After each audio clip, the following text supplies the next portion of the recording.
This story is titled, I Was Called and Remnant, and When the Golden Child Was Born. My parents sent me to boarding school. And after school, I didn't want to see them. My mother was furious. Hey everyone, it's been a wild ride just thinking about putting all this down, but I figured, why not? Maybe someone out there will get it. So, here's my story. My name's Ryan, 31 male. I grew up in San Francisco, in this ridiculously massive mansion on a hill overlooking the bay. You know the type. Marble everywhere, giant chandeliers in rooms no one even used. Now don't think I'm bragging or something, because on the outside, it probably looked like we were living the dream, but inside, it was freaking cold. Not just the house itself, but the people in it. My parents. My dad was this big-shot businessman.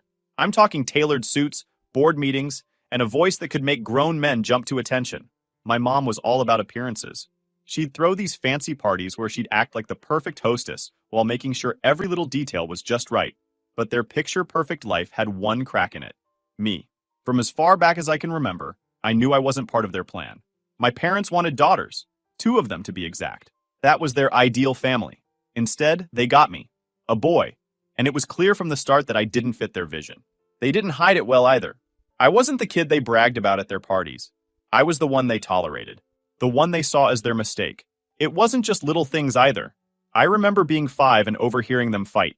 My mom was yelling at my dad, saying she didn't sign up for this, and how she was supposed to have daughters, not this.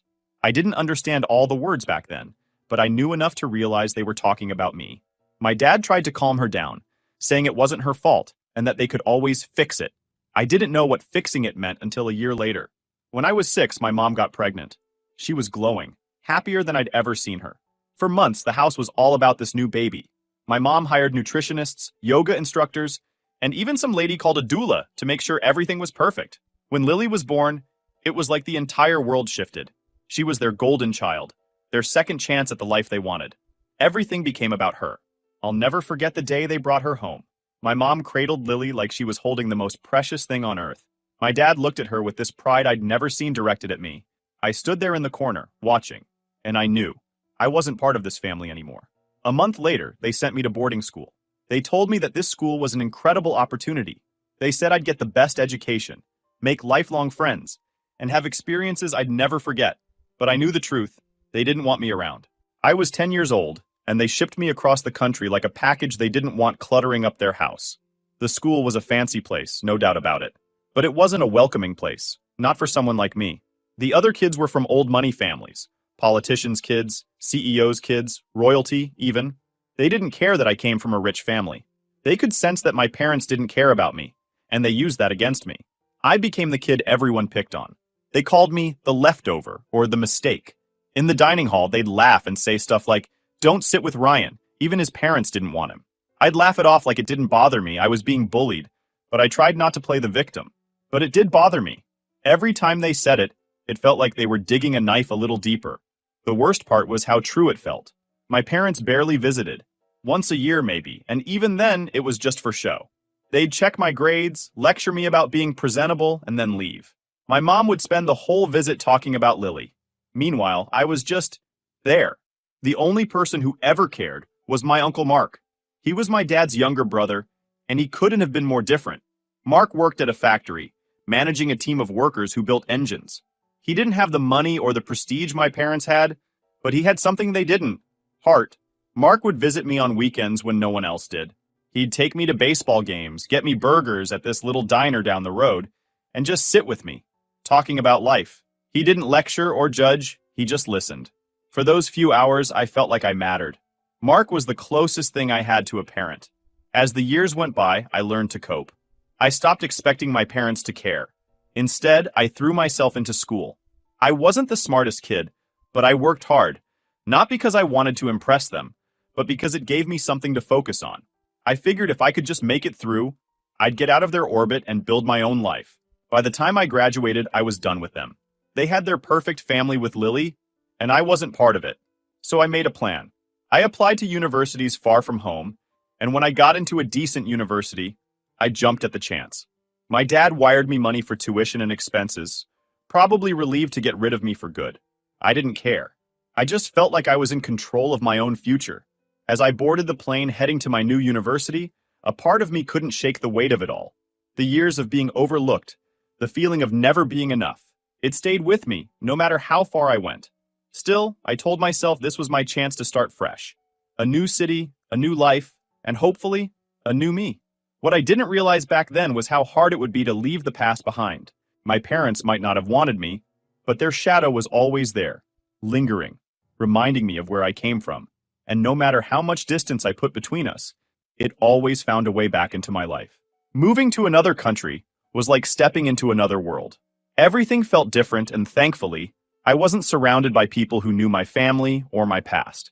Nobody here looked at me as Ryan, the leftover, or the mistake. I could just be me, whoever that was. There was no joke. The students were insanely smart, driven, and competitive. It was intimidating at first, but I was determined to prove I belonged. I spent hours in the library, studying until my brain felt like mush. I wasn't the smartest guy in the room, but I made up for it by working harder than anyone else. That's how I met Jake.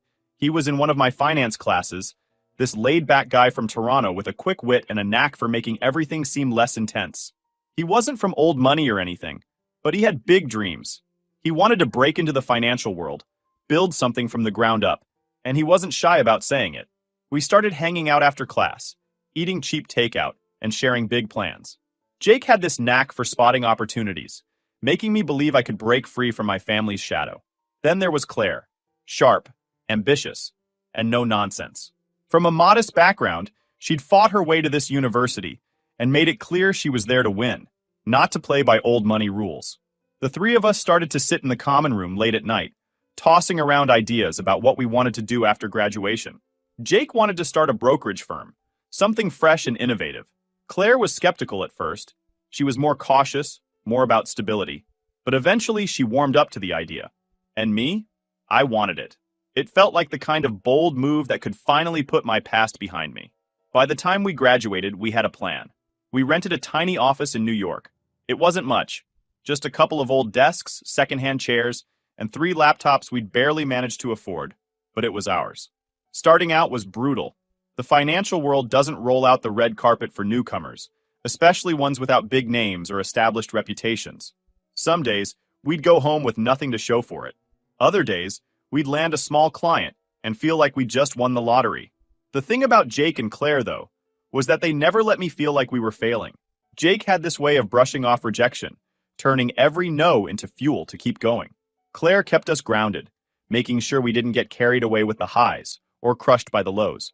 We were a team, and for the first time, I felt like I was part of something real. After a year of hustling, the firm started to gain traction. We didn't have the flashy offices or the big-name clients, but we had something a lot of firms didn't: genuine relationships with the people we worked with. Through all this, my past wasn't as far behind me as I'd hoped. My parents still had a way of creeping into my life, no matter how much distance I tried to put between us. It started with the occasional messages, updates about Lily's latest achievements. At first, I ignored the messages, but they kept coming. It wasn't just updates. It was like they were trying to remind me of my place in the family, or lack of one. They didn't care about what I was doing, or the life I was building. To them, I was still the mistake they shipped off to boarding school. One day, I made the mistake of opening one of those messages. My mom had attached a photo from a recent family event. There was Lily, standing between my parents, all smiles in her perfect designer dress. My mom had captioned it, "Our pride and joy." That was it. No mention of me, no sign that I even existed. It stung more than I wanted to admit. I showed the email to Jake and Claire, hoping they'd laugh it off with me. But Claire just shook her head. "They don't deserve you," she said. And for some reason, those words hit harder than any insult my parents ever threw my way. I tried to focus on the firm, but life has a way of reminding you that the past doesn't just disappear. It creeps back in when you least expect it. I was sitting at my desk in our tiny office when a call came. It was from one of Uncle Mark's co-workers at the factory. He told me Mark had collapsed on the job and was taken to the hospital. I froze. Mark was the one constant in my life, the only person who ever treated me like I mattered. I tried to call the hospital immediately, but by the time I got through to someone, it was already too late. Mark was gone. The news hit me hard. Mark had been my rock during some of the worst years of my life. He wasn't flashy or wealthy, but he was kind. He showed up when no one else did.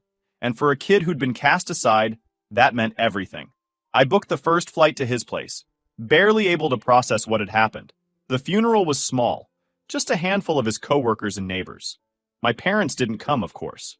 They hadn't spoken to Mark in years, and I'm sure they didn't even notice he was gone. As I stood there at the service, I felt this overwhelming mix of guilt and anger. Guilt that I hadn't visited him more often, that I hadn't called more. Anger at how unfair it all was. How someone like Mark could just disappear, while my parents carried on in their perfect, hollow lives. After the funeral, I met with Mark's lawyer to go over his will. I wasn't expecting much since lived a simple life in a modest apartment. But what I didn't expect was for him to leave everything to me. His savings, his apartment, and a few personal things. Like an old baseball glove we used to play catch with, and a stack of handwritten notes he'd kept from my time at boarding school. It wasn't about the money or the stuff. It was about the gesture. Mark saw me as family. He thought of me as someone worth leaving a legacy to. For someone who grew up feeling like they didn't belong anywhere, that meant more than I could put into words. But of course, my parents found a way to ruin even that. A couple of weeks later, I got a letter from their lawyer. They were contesting the will. They were claiming Mark had been mentally unfit when he wrote the will, and that the assets should go to them as his closest relatives. I couldn't believe it. My parents had barely acknowledged Mark's existence when he was alive. Now they wanted to swoop in and take what little he'd left me? I was furious. This wasn't about the money. Mark's estate wasn't worth much in the grand scheme of things. This was about them trying to control me, to take away the one piece of family I had left. They'd already pushed me out of their lives, treated me like I didn't exist, and now they wanted to strip away the last bit of connection I had to someone who truly cared about me. I didn't waste any time. I hired a lawyer using some of the savings we'd scraped together from the firm. Jake and Claire backed me up without hesitation. "We'll figure it out," Jake said. "You're not fighting this alone." I really appreciated their help. I felt like I finally had people in my corner. People who actually gave a damn about what happened to me. The legal battle was brutal. My parents' lawyers were ruthless. They tried to paint me as some manipulative, ungrateful kid who'd taken advantage of a sick man. They dug up everything they could to discredit me, even going so far as to claim I wasn't emotionally stable enough to manage an inheritance. It was exhausting, both mentally and emotionally.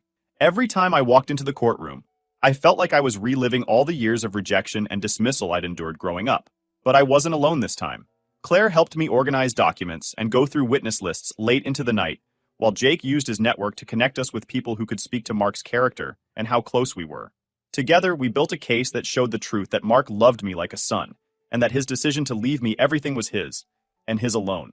After months of back and forth in court, the judge finally ruled in my favor. Mark's will was upheld, and my parents' case was dismissed. I just felt empty. Winning didn't bring Mark back. It didn't erase the pain of losing him, or the bitterness of having to fight for something that should have been simple. The worst part was seeing my parents in the courtroom. My mom sat there, stone-faced, not even pretending to care about the truth. For her, this wasn't about Mark or his estate. It was about punishing me for stepping out of line. My dad barely said a word the entire time.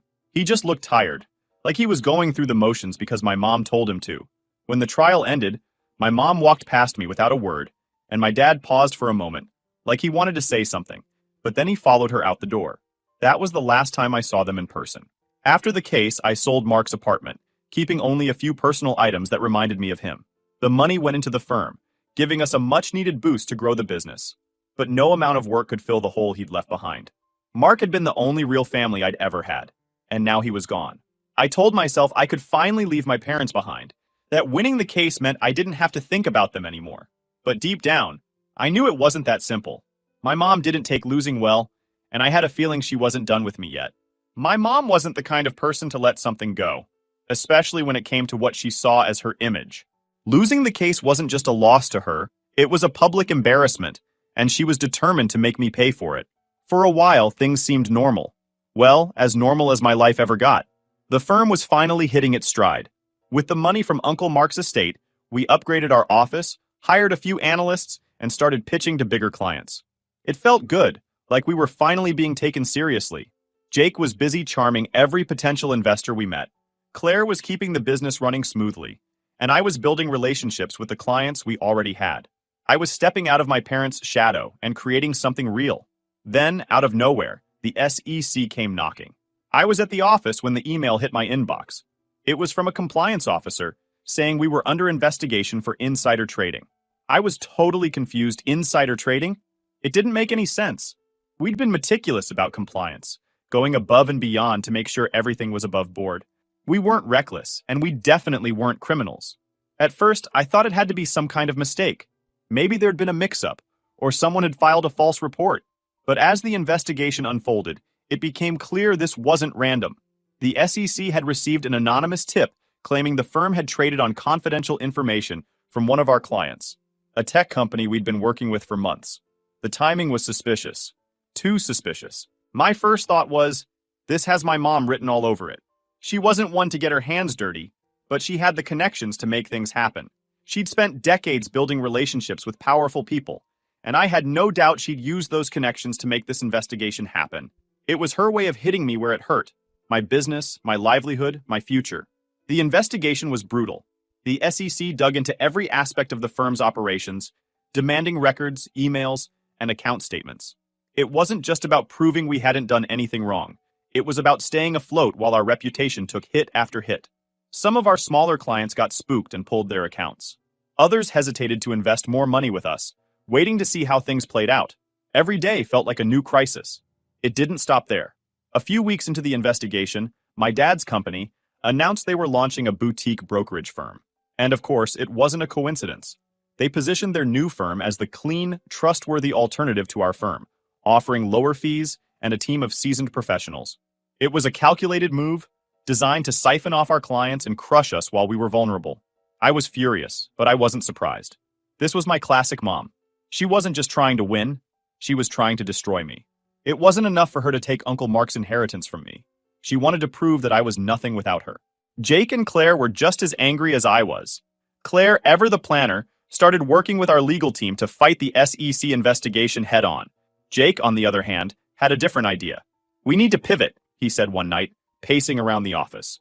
"If we keep playing by their rules, they'll crush us. We have to find a way to stay ahead." Jake's idea was bold, risky even, but it made sense. So, instead of trying to compete directly with my dad's firm, we'd shift our focus to a niche market they couldn't touch: cryptocurrency and fintech. It was a new frontier in finance, full of volatility and uncertainty, but also huge potential for growth. Traditional firms like my dad's wouldn't touch it because of the regulatory risks, but we didn't have the luxury of playing it safe. At first, Claire wasn't sold. She'd always been the cautious one, the voice of reason in our trio. "Crypto's a gamble," she said. "If it crashes, we'll crash with it." But Jake and I knew we didn't have a choice. If we stuck to traditional investments, my dad's firm would steamroll us. Pivoting to crypto was our only way out. We went all in. We rebranded the firm as a forward-thinking firm, specializing in high-risk, high-reward assets. We started targeting tech entrepreneurs, startup founders, and crypto investors, people who didn't care about traditional rules or reputations. It was a gamble, but it paid off faster than we expected. One of Jake's connections introduced us to a young tech millionaire who'd made his fortune in the crypto market. He was exactly the kind of client we needed, loaded, driven, and itching to work with a firm that got the chaotic world of digital assets without needing a PowerPoint to explain it. Landing him as a client gave us credibility in the crypto space, and soon other investors started coming to us. The shift wasn't exactly smooth sailing. The crypto market was wild, and the rules seemed to change every other day. We had to tread carefully, juggling big ideas with keeping everything legit. But it paid off. Within 6 months, we'd not only bounced back, but leveled up. We weren't just hanging in there. We were crushing it in a space Mercer Financial couldn't even dream of touching. Meanwhile, the SEC investigation dragged on. It was exhausting, knowing we were being scrutinized for something we hadn't done, but we refused to back down. Claire worked tirelessly with our lawyers to prove our innocence, combing through every piece of evidence to show the allegations were baseless. Jake kept the business running, keeping clients reassured and investors confident. Finally, after months of back and forth, the SEC cleared us of all charges. There was no evidence of insider trading because it had never happened. The whole thing had been a setup, just like we suspected. But by the time the investigation ended, we'd already moved on. My mom must have been livid. She threw everything she had at me: lawsuits, shady sabotage, even dragging my dad's company into her drama. But it still wasn't enough. We didn't just beat her at her own game. We flipped the script and made up our own rules. I thought I finally stepped out of her shadow. But even as I celebrated our victory, I knew this wasn't the end. My mom didn't give up easily, and I had a feeling she wasn't done with me yet. And the scars were still there. Every time I looked at the list of clients we'd lost during the investigation, I felt a mix of anger and regret. My parents had done everything they could to destroy me, and for a while it had worked. They'd thrown doubt on everything I'd built, and some people believed their lies. But the thing about people like my mom is that they don't know when to quit. A few weeks after the SEC cleared us, I started hearing whispers in the industry. My dad's firm was struggling. Their boutique brokerage had flopped, unable to compete with ours in the crypto space. Their attempts to undercut us with lower fees had backfired, leaving them with razor-thin margins. And now they were quietly trying to pivot, mimicking our firm's business model to stay afloat. I should have felt satisfied, even vindicated, but all I felt was exhaustion. My parents weren't just a problem to be solved. They were a force of nature. No matter how many battles I won, they always came back with something new. It was like playing a never-ending game of chess against an opponent who didn't care about the rules. But here's the thing. I wasn't the same person I'd been when this all started. I wasn't the scared kid at that school I got bullied at, trying to laugh off the insults that cut too deep. I wasn't the aimless college student desperate to prove himself. I was someone who had built something real, alongside people who believed in me. And this time, I wasn't going to let my parents drag me back into their toxic world. Our firm continued to grow. We landed a partnership with a major fintech company, bringing in millions in new business. Jake was in talks to open a second office in Los Angeles, while Claire was leading negotiations with a European investment fund that could expand our reach internationally. The success wasn't just about the money. It was about proving to myself that I didn't need the Mercer name to matter. Our crypto millionaire client even helped us get invited to some of the most exclusive tech and finance events. The irony wasn't lost on me. Here I was, walking into spaces my parents would have killed to be a part of, not as their son, but as someone they couldn't take credit for. But even with all the success, my parents weren't done. My mom started sending messages again. At first, they were disguised as olive branches. Family updates, she called them. Pictures of my sister Lily, announcements about my dad's company, invitations to Mercer family events. I ignored them all. Then the tone shifted. Her texts were the classic passive-aggressive, sprinkled with jabs about how I'd torn the family apart, or how my choices had forced them to compete with me. She even tried to guilt-trip me about hurting Lily, because I wouldn't come back home. Typical, manipulative, calculated, and completely missing any hint of self-awareness. I ignored her. There was no point in responding. Then, out of nowhere, my dad called. The man never reached out unless he needed something, so I didn't bother picking up. But he left a voicemail. And yeah, I caved and listened. His voice sounded tired, almost desperate. He wanted me to call back. Against my better judgment, I did. What followed was peak awkwardness. Dad wasn't apologizing or trying to patch things up. He wanted help. His firm was circling the drain. Their boutique brokerage experiment had drained their resources, and their main business was bleeding clients to younger, more innovative firms.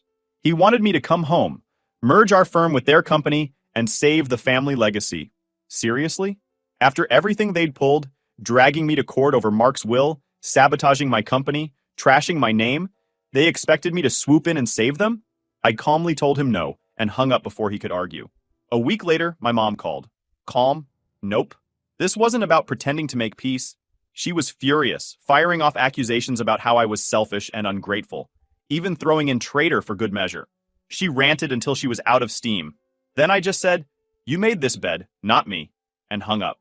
That was the last time I heard from either of them. With my parents out of the picture, I turned my focus to the life I was building. My company is thriving. Jake and Claire were like family. And weirdly enough, I found myself grateful for the lessons my parents had taught me, even if they weren't the ones they intended. They showed me exactly who I didn't want to be. Lately, I got a package. It was from Uncle Mark's old apartment, something I must have missed when I cleared it out. Inside was a framed photo of us at a baseball game and a note he'd written years ago. It just said, "Proud of you, kid." That photo's on my desk now, a daily reminder of where I started and how far I've come. Mark believed in me when no one else did, and I like to think he's still rooting for me. My parents? They're still out there, stuck in their bubble of wealth and fake smiles. But they don't have any power over me anymore. I've built something real, something they'll never get and can't take away. Anyway, if you made it this far, thanks for reading. Let me know your thoughts in the comments.